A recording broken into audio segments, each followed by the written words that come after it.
यहाँ क्या है, हम लोग ओजेनेसिस पढ़ रहे थे, ठीक है। आए बॉयज इधर ध्यान दो, हम लोग ओजेनेसिस पढ़ रहे थे, formation of ovum in female, ठीक। तो फीमेल में जो प्रोसेस होता है फॉर्मेशन ऑफ ओवम का, वो कब से स्टार्ट हो जाता है? At the time of 6 month in female वॉर्म, ठीक है। जब 6 महीने का बच्चा होता है मदर के वॉर्म में, तब से ये शुरू हो जाता है। तो उस समय क्या होता है कि जब 6 महीने का बच्चा होता है मदर के वॉर्म में, तो उसके जर्मिनल एपिथेलियम में माइटोसिस डिवीजन होता है, जिसमें से oogonia बनता है। अगर कोई पूछे कि oogonia कहाँ बनता है, तो फीमेल में बनता है। कब बनता है? जब वो माँ के गर्भ में रहती है, यूट्रस में रहती है। oogonia कब बनता है? जब फीमेल कहाँ होती है, जब छोटा बच्चा जो फीमेल चाइल्ड है वो मदर के वॉर्म में रहती है, तब बनता है oogonia। याद रहे ये चीज, ठीक। बर्थ के बाद नहीं, बर्थ से पहले ही ये बन जाता है, ठीक है। oogonia में डिफरेंशिएशन होता है, एक ट्यूब लाइक स्ट्रक्चर बनाता है, उसके बाद फिर उसमें डिफरेंशिएशन होता है, एगनेट्स बनाता है, उसमें से फिर वो क्या बन जाता है? प्राइमरी ओविरियन फॉलिकल बन जाता है। अब ये जो प्राइमरी ओविरियन फॉलिकल्स है, बीच में उसके रहता है प्राइमरी ओसाइट और चारों तरफ एक सेल्स रहता है जिसको क्या बोलता है? Granulosa cells. ये जो ग्रेनुलोसा सेल्स है, ये आगे चल के कॉर्पस लुटियम बना देता है, जो कि प्रोजेस्टेरोन और एस्ट्रोजन हार्मोन रिलीज करता है, ठीक है। और ये जो प्राइमरी ओसाइट है, ये बाद में जाके क्या बना देता है? ओवम बना देता है, जो कि प्रेगनेंसी के लिए इंपॉर्टेंट है। समझ में आ गया? और ये जो पूरे को बोला प्राइमरी ओविरियन फॉलिकल, ये क्या है? ये बर्थ के पहले ही क्या होता है? चाइल्ड में बच जाता है, जो भी फीमेल चाइल्ड है। जब बच्ची बाहर आती है बर्थ के बाद, तो बर्थ के बाद जब बाहर आएगी तो उसके अंदर ये कितने नंबर में रहता है? प्राइमरी ओविरियन फॉलिकल कम से कम लाखों के संख्या में रहता है। दोनों ओवरी मिला के, दोनों साइड ओवरी है, दोनों में बनेगा। तो दोनों ओवरी में ये लाखों की संख्या में होता है क्या? प्राइमरी ओविरियन फॉलिकल, ठीक है।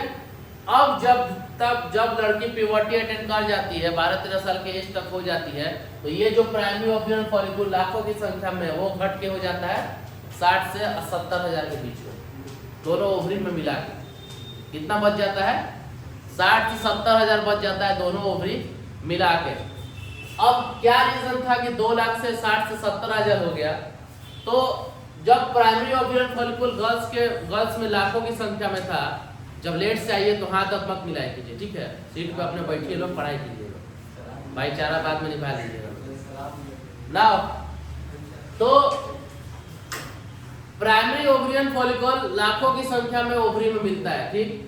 ये क्या होता है? अब इसमें से क्या होता है? कुछ को नॉरिशमेंट नहीं मिला, क्लास से बाहर निकलो, चलो जाओ जल्दी क्लास से बाहर निकलो, निकलिए जल्दी से, अभी मना किए ना हम। तो प्राइमरी ओविरियन फॉलिकल का क्या है कि ये लाखों की संख्या में होता है, ये धीरे धीरे डिजनरेट होकर 60 से 70 हजार में पहुंच जाता है। इसके पीछे रीजन क्या है कि कुछ ओविरियन फॉलिकल्स में नॉरिशमेंट नहीं मिला, कुछ क्या हुआ? डिजनरेट हो गए, खत्म हो गए अंदर। तो उस वजह से क्या हुआ? बचा सिर्फ 60 से 70 हजार। अब इस 60 से 70 हजार जो प्राइमरी ओविरियन फॉलिकल बचा हुआ है, हर मंथ इसमें से एक मैच्योर होके ओवम बन के निकलेगा, और हमारा अगर प्रेगनेंसी टेक प्लेस हो गया तो ठीक है, वरना मैच्योर ब्लीडिंग से वो बाहर निकल जाएगा, ठीक। अब यहाँ क्या है कि ये जो प्राइमरी ओविरियन फॉलिकल है, ये गर्ल्स के अंदर बचपन से ही रहता है, ठीक। जब प्यूबर्टी अटेंड कर जाती है तो इसमें भी चेंजिंग होगा, प्राइमरी ओसाइट में भी और ग्रेनुलोसा सेल्स में भी चेंजिंग होगा। ये बाहर का क्या है? ये फॉलिकल्स है, ठीक, और अंदर है हमारा oocyte। तो इसका अलग डेवलपमेंट होता है, इसका अलग डेवलपमेंट होता है। तो आइए पहले इसका डेवलपमेंट पढ़ो। ग्रेनुलोसा सेल्स का क्या देखे थे हम लोग? ये है डेवलपिंग फॉलिक्यूल्स, ठीक। ये है हमारा फर्स्ट डिग्री फॉलिकल, जिसको बोला प्राइमरी फॉलिकल, जो कि हम लोग देख रहे हैं लोग, ठीक है। तो प्राइमरी फॉलिकल में क्या होता है? ग्रेनुलोसा सेल्स क्या होता है? एक सिंगल लेयर में होता है, ठीक। क्या पढ़े थे लोग? जो प्राइमरी फॉलिकल्स होता है उसका जो ग्रेनुलोसा सेल्स रहता है वो सिंगल लेयर में रहता है, ठीक, जो कि एस्ट्रोजन हार्मोन सीक्रेट करता है। और ये उसके अंदर फर्स्ट डिग्री oocyte रहता है, इसके अंदर का बात किया है। फिर आगे चलेंगे तो इस फॉलिकल की चारों तरफ एक लेयर बन जाता है जिसको बोलता है थीका, ठीक, और उसके अंदर ग्रेनुलोसा सेल्स जो सिंगल लेयर में था वो बहुत सारा हो जाता है, ठीक है, उसको बोलता है सेकेंडरी फॉलिकल्स। ये कब हो रहा है? प्यूबर्टी अटेन करने के बाद हो रहा है ये सब चीज, ठीक। उसके बाद फिर क्या हुआ ये क्या हमारा टर्शियरी ओवियन फॉलिकल। इसमें क्या होगा, जो अंदर हमारा थीका डबल लेयर में हो जाता है, इसको थीका एक्सटर्नल थीका इंटरनल बोलता है। अंदर एक एंड्रोम बन जाता है और अंदर का जो ऊसाइट होता है उसको फर्स्ट प्राइमरी और सेकेंडरी बोलता है। ठीक, तो देखो यहाँ ये प्राइमरी सेकेंडरी ऊसाइट क्या है ग्रेनुलोसा से, यहाँ क्या देख रहे हो, इसके अंदर भी चेंजिंग हो रही है और इसके अंदर भी चेंजिंग हो रही है, दोनों चेंजिंग साथ में चलती है। लास्ट में क्या होता है, जब चेंजिंग होते होते क्या होता है कि लास्ट में ये जितना चेंजिंग हुआ बाद में किस में कन्वर्ट हो जाता है, कॉर्पस ल्यूटियम में। कॉर्पस ल्यूटियम में कौन सा चेंजिंग हुआ, ये जो ग्रेनुलोसा सेल्स था ये सारा किस में चेंज हो गया, कॉर्पस ल्यूटियम में। और ये जो अंदर ये जो सेकेंडरी oocyte है वो किस में चेंज हो जाता है, ओवम में। किसमें, ओवम में। तो एक साइड से ओवम भी तैयार हो रहा है, एक साइड से हमारा फॉलिकल्स भी डेवलप हो रहा है। तो फॉलिकल्स डेवलप होकर किस में चेंज हो गया, कॉर्पस ल्यूटियम में। और ये हमारा oocyte किस में चेंज हो जाता है, ओवम में। तो इस वाले डायग्राम में हम लोग क्या देख रहे हैं, बस इसका डेवलपमेंट देख रहे हैं, फॉलिकल्स का डेवलपमेंट देख रहे हैं। फॉलिकल्स का डेवलपमेंट देख रहे हैं कि प्राइमरी में कैसा था, सेकेंडरी में कैसा हुआ, टर्सरी में अंदर थीका, दो थीका आ गया, इंट्रम आ गया, और लास्ट में जो मैच्योर हो गया उसको बोला ग्राफियन फॉलिकल, जिसके बाहर क्या है, एक जोना पैलिसिडिया का लेयर इसके बाहर आ जाता है, थीका दो ही रहेगा और ये फुल्ली डेवलप एंड्रम हो जाएगा। ठीक, बाद में ये किस में कन्वर्ट हो जाएगा, कॉर्पस ल्यूटियम में। ठीक, अब इसका तो डेवलपमेंट समझ में आ गया, अब oocyte का डेवलपमेंट देखो। तो याद है, अब प्रोसेस ऑफ oogenesis में ये मान लो प्राइमरी ओवरियन फॉलिकल है। ठीक, तो इस ये जो पोर्शन है, ये इतना पोर्शन, इसके बारे में हम लोग पढ़ लिए, फॉलिकल्स के डेवलपमेंट के बारे में पढ़ लिए ना अभी। ये फॉलिकल्स, ये जितना फॉलिकल्स है ये डेवलप होकर किस में कन्वर्ट हो जा रहा है, कॉर्पस ल्यूटियम में। इसमें कॉर्पस ल्यूटियम में। अब अंदर बचा ये oocyte, अब oocyte का डेवलपमेंट पढ़ना है। ठीक, तो प्राइमरी oocyte है जिसके अंदर क्रोमोसोम नंबर 2 है। ठीक, उसके अंदर होगा मियोसिस फर्स्ट, क्रोमोसोम हो जाएगा हाफ और सेल डिवाइड करेगा।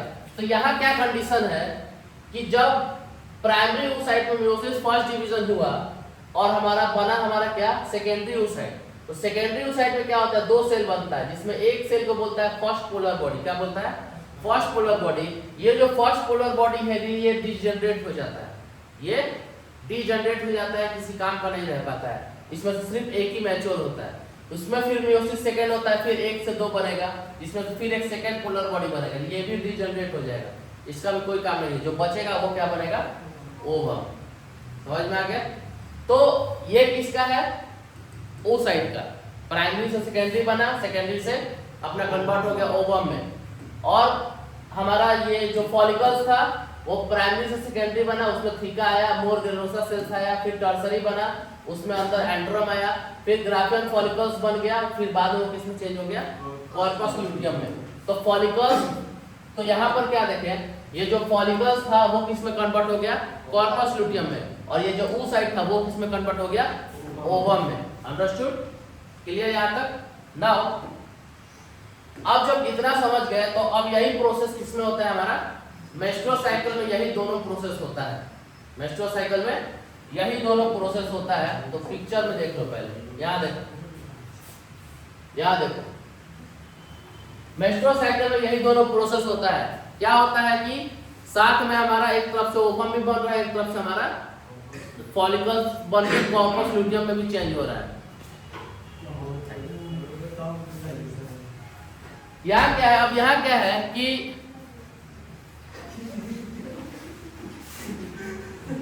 यहाँ क्या है कि अगर कॉर्पस ल्यूटियम, अगर मान लो ओवम स्पर्म से मिलकर फर्टिलाइज हो गया इस पीरियड में, ठीक है, ओवम अगर स्पर्म से मिलकर फर्टिलाइज हो गया, मान लो स्पर्म और ओवम मिलकर फर्टिलाइज कर गया, यहाँ ध्यान दो, अगर ओवम और स्पर्म फर्टिलाइज कर गया तो जो हमारा कॉर्पस ल्यूटियम है, ठीक, जो हमारा कॉर्पस ल्यूटियम है वो क्या करता है, 3 महीने तक क्या करता है, एस्ट्रोजन और प्रोजेस्टेरोन रिलीज करता है फीमेल के बॉडी में। कॉर्पस ल्यूटियम का जनरली काम क्या है, अब मान लो बता रहे हो, यहाँ क्या देखें कि ये जो फॉलिकल्स था वो कन्वर्ट हो गया किसमें, कॉर्पस ल्यूटियम में, और ये जो अंदर वाला oocyte है वो कन्वर्ट हो गया ओवम में। तो ओवम में कन्वर्ट हो गया तो मतलब वो जाके स्पर्म से मिलकर फर्टिलाइज करके जो भी ऑफस्प्रिंग बनाएगा। अब वो ये जो कॉर्पस ल्यूटियम है वो क्या करता है, वो 2 हार्मोन रिलीज करता है, कॉर्पस लुटियम क्या करता है, दो हार्मोन रिलीज करता है, प्रोजेस्टेरोन और ईस्ट्रोजन। ये जो प्रोजेस्टेरोन और ईस्ट्रोजन है, ये दो हार्मोन क्या करता है, फीमेल के बॉडी को प्रेगनेंसी के लायक बनाता है, या बच्चा जो हो रहा है उसको इम्प्लांट कराना है, उसके उसमें बॉडी में क्या क्या चेंजिंग लाना है, वो सारा काम ये दो हार्मोन ही करवाता है। ठीक, तो ये दोनों हार्मोन कहाँ से रिलीज होता है, कॉर्पस लुटियम से। इनकेस अगर मान लो कि ये जो ओवम है वो क्या हुआ, ओवम हमारा स्पर्म से नहीं मिला, तो ब्लीडिंग होगा, मेंस्ट्रुअल ब्लीडिंग से ये बाहर निकलेगा। तो उस कंडीशन में फिर कॉर्पस लुटियम में क्या काम है, उस समय तो मान लो वो प्रोजेस्टेरोन हार्मोन रिलीज करेगा, तो उस समय तो बच्चा बना नहीं, इम्प्लांटेशन हुआ नहीं, तो वो क्या करता है, कॉर्पस लुटियम कॉर्पस अल्बिकेंस में चेंज हो जाता है। किसमें, कॉर्पस अल्बिकेंस में। और बाद में वो क्या होता है, बॉडी से जनरली हार्मोन बॉडी में देगा और फिर वो बाद में बॉडी से बाहर निकल जाता है, क्योंकि अब उसका काम नहीं रहता है। यहाँ तक क्लियर हो गया। कॉर्पस ल्यूटियम जो होता है वो अल्बिकेंस में चेंज हो जाता है। हाँ, अगला स्टेप, ठीक है ना। तुम लोग को एनसीईआरटी में एक टर्म दिया है, तो बस तुम लोग के दिमाग में रहे कि है क्या कॉर्पस अल्बिकेंस, तो ल्यूटियम कॉर्पस अल्बिकेंस में चेंज होता है। अब मेंस्ट्रुअल साइकिल अगर पढ़ लोगे तो वो चीज क्लियर हो जाएगी, ठीक है। यहाँ क्या है, मेंस्ट्रुअल साइकिल को क्या बोलता है, sexual cycle, reproductive cycle, ovarian cycle और यूटेराइन साइकिल, ठीक है। ये 4-5 नाम है किसका, मेंस्ट्रुअल साइकिल को 4-5 नाम से जाना जाता है। मेंस्ट्रुअल साइकिल जो होता है ये क्या है, तो रिदमिक चेंजेस, रिदमिक का मतलब क्या होता है, रिदमिक का मतलब जो रिदम में चेंज होता है, मतलब हर मंथ आता है रिदमिक, ऐसा है ना, हर मंथ आता है, इसलिए इसको रिदमिक बोला। तो rhythmic changes occurs in female reproductive organ, कहाँ पे चेंजिंग होता है, फीमेल के रिप्रोडक्टिव ऑर्गन में चेंजिंग होता है, वहीं पे होता है ना। तो rhythmic changes occur in female reproductive organ of primates. Primates में क्या क्या आता है, मंकी, एप्स और ह्यूमन बीइंग यानी इंसान। तो इन तीनों के अंदर, ये तीनों किसके अंडर में आता है, प्रीमेट्स। इन तीनों के अंदर क्या होता है, मेंस्ट्रुअल साइकिल चलता है, ठीक। इन तीनों में ओवम बनता है, इन तीनों में मेंस्ट्रुअल साइकिल आता है, ठीक। तो मेंस्ट्रुअल साइकिल का वही बोला, रिदमिक चेंजेस जो फीमेल रिप्रोडक्टिव ऑर्गन में हो रहा है प्रीमेट्स के, तो प्रीमेट्स के अंदर तीनों आ जाता है, ठीक। उसको क्या बोलते हैं, उस प्रोसेस को मेंस्ट्रुअल साइकिल बोलते हैं, ठीक। कितने डे का साइकिल होता है, 28 से 29 डेज जनरली, ठीक। मेंस्ट्रुअल साइकिल का आना उसको क्या बोलता है, मेनार्की, जो कि पिवोटी एज जब गर्ल्स अटेंड करती है कम से कम 12 साल के एज में, तब उसको बोलता है मेनार्की। फर्स्ट मेंस्ट्रुअल साइकिल जो ब्लड का है उसको क्या बोला, गर्ल्स का है उसको क्या बोला, मेनार्की। और जो लास्ट मेंस्ट्रुअल साइकिल आता है गर्ल्स का उसको क्या बोलता है, मेनापोज, मतलब मेंस्ट्रुअल साइकिल अब खत्म हो गया। वो एज क्या होता है, 45 से लेके 50 साल तक। कॉन्ट्राडिक्टरी इज व्हाट, कि गर्ल्स में ओवम बनना 45 साल या 50 साल के बाद बंद हो जाता है, लेकिन मेल में स्पर्म का बनना बंद नहीं होता। वो 50 साल 55 साल का भी मेल होगा तो स्पर्म उसमें बनेगा। Is that clear, this is contradictory. Now तो मेंस्ट्रुअल साइकिल का 4 फेज है, मेंस्ट्रुअल फेज, फॉलिकुलर फेज या उसको बोलता है प्रोलिफरेटिव फेज, ओव्यूलेटरी फेज और ल्यूटियल फेज या सेक्रेटरी फेज। ये 4 फेज है मेंस्ट्रुअल साइकिल का, मतलब एक महीने में क्या क्या हो रहा है फीमेल रिप्रोडक्टिव ऑर्गन के अंदर, वो सारा ये 4 फेज में बताया गया है, ठीक है। तो यहाँ ध्यान दो, ये चारों फेज को अगर नंबरिंग वाइज का देखें, इसी को बोलता है मेंस्ट्रुअल फेज। अब यहाँ देखो, स्टार्ट करो ओव्यूलेटरी फेज से। ओव्यूलेटरी फेज क्या होता है, इस फेज में क्या होता है, जो हमारा प्राइमरी ओवियन फॉलिकल्स है, ठीक, वो डेवलप होके ओवम बना देता है, वो डेवलप होके ओवम बना देता है। और वो ओवम 13 डेज क्या करता है, फ्लोपियन ट्यूब में आ जाता है, फ्लोपियन ट्यूब में आ जाता है। ये मान लो फ्लोपियन ट्यूब है, ये ऐसे ट्यूबलाइन है स्ट्रक्चर, ये हमारा ऐसे मान लो ओवरी। अब यहाँ से एक ओवम जाएगा, ठीक है। अब ये जो ओवम यहाँ गया, ये ओवम यहाँ पे आ जाता है, ठीक है, फ्लोपियन ट्यूब में, ठीक है। इस फ्लोपियन ट्यूब में वो 2 से 3 दिन तक रहता है, ठीक है। इसको बोलता है क्या, ओव्यूलेटरी फेज। क्या बोलता है, ओव्यूलेटरी फेज। इस ओवुलेटरी फेज में ओवम जो होता है वो ओवरी से डेवलप होके यहाँ पे आ जाता है। तो जब ओवरी से ओवम डेवलप होके आया होगा तो कॉर्पस लुटियम भी डेवलप होके आया होगा, क्योंकि दोनों का डेवलपमेंट साथ में चलता है।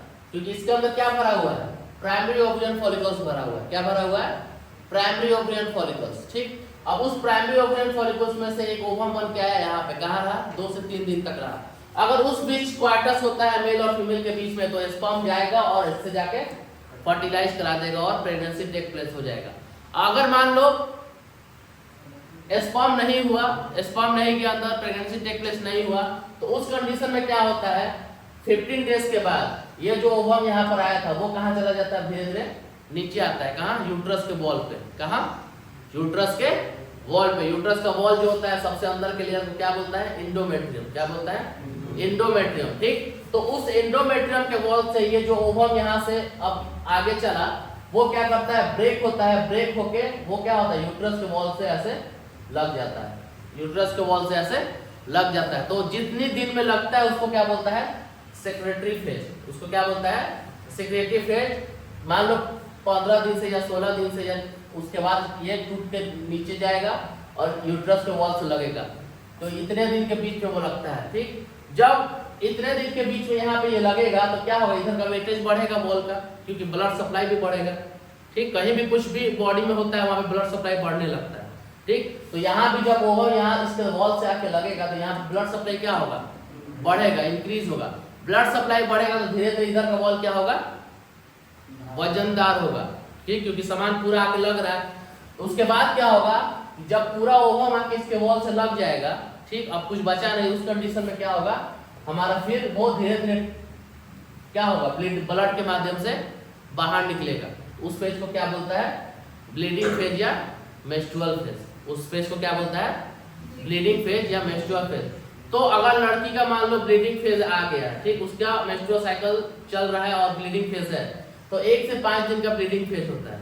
ठीक है, अब काउंटिंग यहाँ से शुरू करो। 1 से 5 दिन का ब्लीडिंग फेज होता है। मतलब 5 दिन के बीच में ये जो यहाँ पे आके लगा हुआ है ओवम, जो कि फर्टिलाइज नहीं हुआ था, वो ब्लड के माध्यम से बाहर निकलेगा 1 से 5 दिन के बीच में।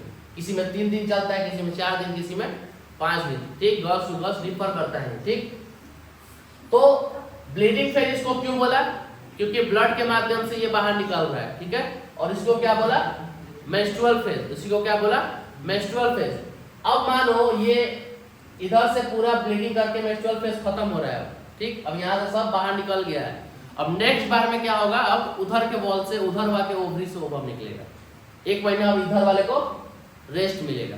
मतलब दोनों ओवरी से एक एक करके हर मंथ निकलता है कि भाई अब इसको नॉरिशमेंट चाहिए, क्योंकि वॉल कट करके बाहर निकला है। 1 महीना अब इसको आराम मिलेगा। अब नेक्स्ट वाला फिर उधर वाले ओवरी से फिर ओवम आएगा। तो अब क्या होगा, अब जब 5 दिन तक ब्लीडिंग हो गया, उसके बाद कौन सा फेज है, प्रोलिफरेटिव फेज। अब इस फेज में क्या होगा कि जो प्राइमरी ओवरियन फॉलिकल्स था अब वो डेवलप होना शुरू होगा, क्योंकि ओवरी के अंदर क्या है, प्राइमरी ओवरियन फॉलिकल है। ठीक, ओवरी के अंदर क्या है, प्राइमरी ओवरियन फॉलिकल है। ठीक, यहाँ देखो हमारा ओवरी के अंदर क्या है, हमारा याद दो, ओवरी के अंदर क्या है हमारा, प्राइमरी ओवरियन फॉलिकल है। तो हर मंथ हर एक प्राइमरी ओवरियन फॉलिकल कन्वर्ट होता है ओवम में और कॉर्पस लुटियम में। ठीक, तो ये जो कन्वर्ट होने का इसका साइन है वो किस फेज में होता है, वो इस फेज में होता है। किस फेज में, इस फेज में। ठीक, तो ये जो प्रोलिफरेटिव फेज बोला, ठीक है, यहाँ ध्यान दो, ये जो प्रोलिफरेटिव फेज हो रहा है, इस फेज में क्या हो रहा है कि ओवरी से प्राइमरी ओवरियन फॉलिकल डेवलप हो रहा है, किसमें, ग्राफियन में, और उसके अंदर से वो कॉर्पस लुटियम में चेंज हो रहा है, और उसके बाद फिर क्या बना रहा है, ओवम बना रहा है। तो प्रोलिफरेटिव फेज में क्या होता है कि हमारा प्राइमरी ओवरियन फॉलिकल मैच्योर होता है और ओवम और कॉर्पस लुटियम बना देता है। ठीक, और जब बनाएगा तो ओवम आ जाएगा फिर से ओवुलेटरी फेज में। ठीक, फिर इस बीच होगा अगर मान लो क्वार्टस, तो ये क्या करेगा, प्रेगनेंसी टेक प्लेस होगा, नहीं होगा तो फिर से वही साइकिल चला जाएगा। ठीक, यहाँ तक क्लियर हो गया।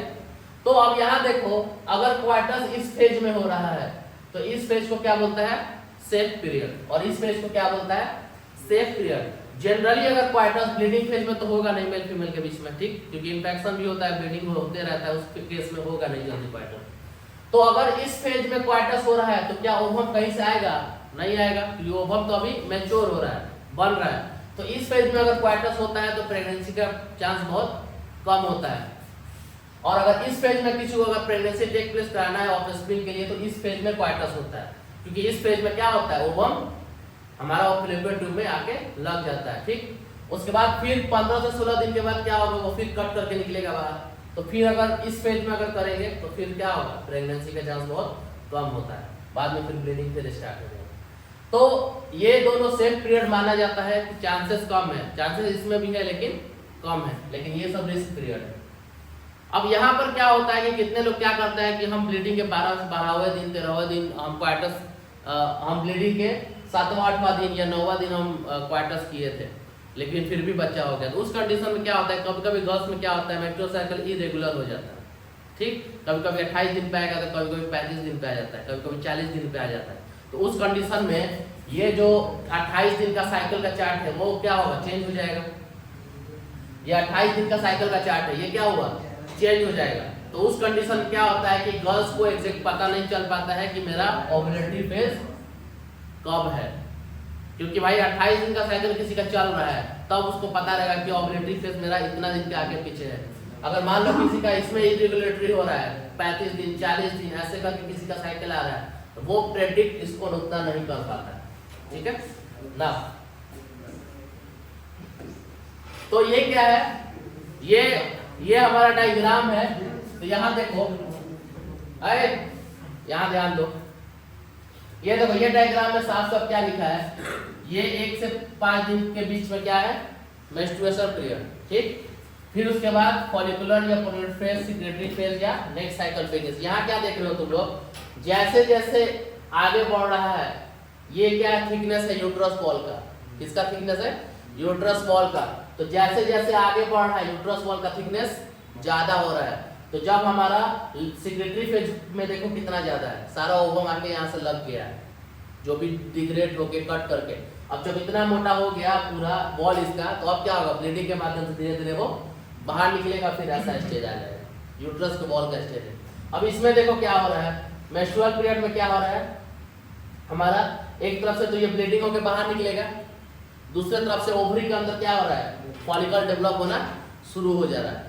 तो देखो डेवलपिंग फॉलिकल वो क्या हो रहा है, मैच्योर हो जा रहा है। मैच्योरिटी कहाँ कब हो रहा है, हमारा 13वें दिन हो रहा है। अब 13 डेज जब मैच्योर हो जाएगा तो क्या निकल रहा है, ओवुलेशन हो रहा है, ओवरी बनकर निकल, ओवम बनकर निकल गया, और ये जो बचा था फॉलिकल वो किसमें चेंज हो गया, कॉर्पस लुटियम में। किसमें चेंज हो गया, कॉर्पस लुटियम में। अब ये जो 13 से 15 दिन के बीच में है, यहाँ ओवुलेशन हो गया, अब वहां पे ओवम रहेगा और कॉर्पस लुटियम बन के आगे निकल गया। अगर प्रेगनेंसी टेक प्लेस हो गया तो 3 मंथ तक जो बच्चा है उसको corpus luteum progesterone oestrogen hormone release करके देगा। 3 मंथ के बाद क्या होता है, जो प्लासेंटा बनता है वो फिर उसके बाद प्रोजेस्टेरोन एस्ट्रोजन हार्मोन रिलीज करता है। ठीक, तो जनरली जब एबॉर्शन कराते हैं किसी भी गर्ल्स का, एबॉर्शन बहुत सारे रीजन होता है, बच्चा सही से अंदर नहीं बन रहा है या माँ की जान को खतरा है तब एबॉर्शन होता है, या रेप हुआ है तब एबॉर्शन होता है। ठीक, तो कुछ कंडीशन में एबॉर्शन को लीगल किया गया है, वरना और किसी कंडीशन में एबॉर्शन को लीगल नहीं किया गया है। ठीक है, क्राइम है एक तरह का।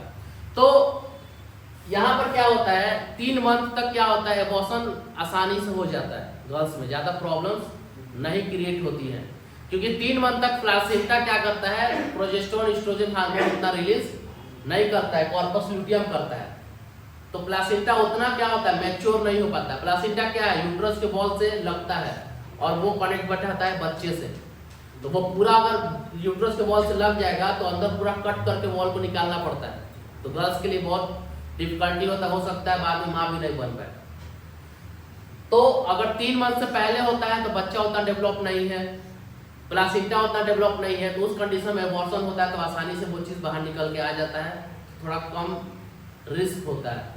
लेकिन वही 3 मंथ के बाद हो जाता है तो कॉर्पस लुटियम में काम खत्म हो जाता है, अब प्लासेंटा पे सारा भार आ जाता है। तो भार आएगा तो वो पूरा कनेक्ट हो जाता है, उस कंडीशन में एबॉर्शन फिर डिफिकल्ट होता है, क्योंकि बच्चा भी पूरा डेवलप होना शुरू कर जाता है। तो कितना एबॉर्शन में क्या होता है, बच्चा डेवलप ज़्यादा हो गया तो एबॉर्शन होता है, तो उसका हाथ पैर कट करके निकाला जाता है छोटा छोटा करके। ठीक, वेजाइना के थ्रू। बजाने के थ्रू इंस्ट्रूमेंट अंदर इन करा जाता है, पूरा कट करके फिर बाहर निकाला जाता है। ये हो गया है, ठीक ना। तो अब यहाँ क्या देख रहे हो कि जो ईस्ट्रोजन और प्रोजेस्टेरोन है वो दोनों पीक पे कब रह रहा है? इस वाले फेज में। कब रह रहा है? इस वाले फेज में। ये कौन सा फेज है? कि जब हमारा कॉर्पस ल्यूटियम आगे बन के निकल रहा है तो जाहिर सी बात है प्रोजेस्टेरोन ईस्ट्रोजन हार्मोन ज्यादा हो जाएगा। उस कंडीशन में ज्यादा होता है कब? हमारा सेक्रेटरी फेज में। और ईस्ट्रोजन सबसे ज्यादा कौन सा फेज में होता है? ओवुलेटरी फेज में। कब होता है? ओवुलेशन जब होता है तो सबसे ज्यादा कौन सा हार्मोन सबसे ज्यादा रहता है? ईस्ट्रोजन, क्योंकि उसको ईस्ट्रोजन की जरूरत है। अगर कोई पूछे कि प्रोजेस्टेरोन ईस्ट्रोजन दोनों कब सबसे ज्यादा पीक पे रहता है तो सेक्रेटरी फेज में रहता है, ये ल्यूटियल फेज में रहता है। Is that clear? अब ये जो मैच्योर फॉलिकल है अंदर ओवम है, उसको रप्चर करके ओवम को बाहर निकलवाने में कौन हेल्प करता है? Luteinizing hormone. कौन करता है? Luteinizing hormone. तो एफएसएच और एलएच ये दो रिलीज होगा हाइपोथैलेमस से, गर्ल्स में भी जैसे बॉयज में होता था। एलएच एफएसएच क्या करेगा? फॉलिकल को डेवलप कराएगा। एलएच क्या करेगा? इसके अंदर जो ओवम बना उसको रप्चर करके बाहर निकालेगा। ये दोनों साइकिल है, ठीक? क्लियर यहाँ तक? ये हमारा उसका चार्ट है। ये हाइपोथैलेमस हमारा बैक साइड ऑफ ब्रेन रहता है। हाइपोथैलेमस जीआरएनएस क्या है? गोनाडोट्रोपिक हार्मोन, यही है ना? हाँ, गोनाडोट्रोपिन रिलीजिंग हार्मोन। तो गोनाडोट्रोपिन रिलीजिंग हार्मोन किसके ऊपर एक्ट करेगा? एंटीरियर पिट्यूटरी पे, ठीक? एंटीरियर पिट्यूटरी दो हार्मोन रिलीज करेगा, एफएसएच और एलएच। जो एफएसएच है वो क्या करेगा? फॉलिकल्स को क्या करेगा? बनाएगा। जो फॉलिकल्स हो रहा था ना प्राइमरी, सेकेंडरी, टर्सरी, बाद में कॉर्पस ल्यूटियम में, वो सब एफएसएच कराएगा। और एस्ट्रोजन क्या करेगा? बॉडी में एस्ट्रोजन बढ़ा देगा। और एलएच क्या करेगा? ग्राफियल फॉलिकल को रप्चर करेगा, उसके अंदर से क्या निकाल देगा? Corpus luteum. और कॉर्पस ल्यूटियम प्रोजेस्टेरोन और एस्ट्रोजन बना देगा, ठीक? इस चार्ट को 5 मिनट के बाद समझो। सब पहले जितना पढ़ाए हुए उतना बोलो।